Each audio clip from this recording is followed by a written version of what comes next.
applicability in modern times, and I have chosen in that project 5 important thrust areas, which includes the concept of One Health, Atmanirbhar Bharat, which is of the government program, Swachh Bharat Abhiyan, environment and disaster management, and the concept of Dharma is proclaimed in the Constitution of India.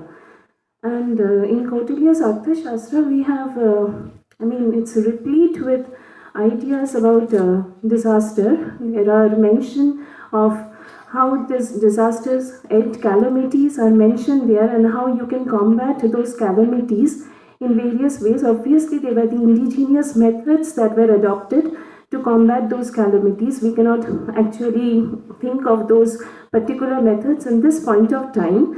But if we look into the insights and the kind of proactive that the kingdom was, and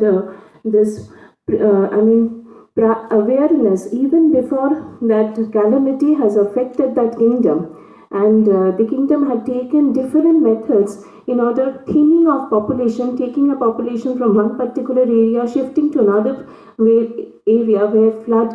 There is the, possibility of flood, famine, how to deal with famine, how to deal with fire, at which time, at that particular point of time, we know the houses were made of, hay, and there was very much chances of them to catch fire. So there was also the instruction, the cooking time, there was the instruction given at what point of time we should be making the cooking, and how much there should be a distance from the place, from your cooking yard, from your house, because the houses are made with hay, and water, how you have to keep water vessels in every juncture of the roads. All these were kept in mind in order to deal with the idea of if the houses catch fire. Then there are different ideas related to flood, famine.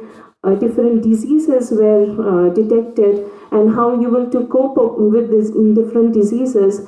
Then the kind of poisons that are there, how you can detect poisons in food, then food adulteration, how you can cope with them, and how you can detect food adulteration. So these are the different areas that were taken in order to deal with the environment and the disasters in their own way in that time, because at that point of time we have to understand that society was in such a point of time that the crisis that we are facing and the grave scenario that we are now in, probably that scenario was not that present at that point of time.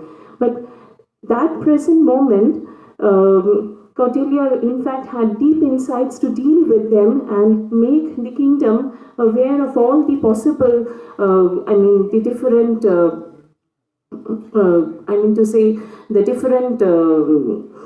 the calamities that can come to this kingdom, and it can affect it, and how to deal with them. The insight and the foresight of an administrator is appreciable in this regard, because he had the responsibility for all the fellow men of his kingdom, and he took this responsibility for the well-being of the kingdom. And this suggests the role of an administrator, that he cannot leave his this fellow men away from it, and how to deal with all these calamities, the environment. That was a huge task that was designed by Kautilya. And in fact, this cleanliness mission, as apart from the environment, is as we find this cleanliness as a UNICEF is also talking about health and hygiene. These all practices were already present in our ancient texts are also aware of all these. It is there, already we do not have this term environment, but whatever they already lived in, or whatever they cultured, nurtured, it was a very highly developed environmental ethic that we have. We use the term in the modern sense, but there was a kind of consolidated idea that was present at that point of time. So that needs to be appreciated. Thank you.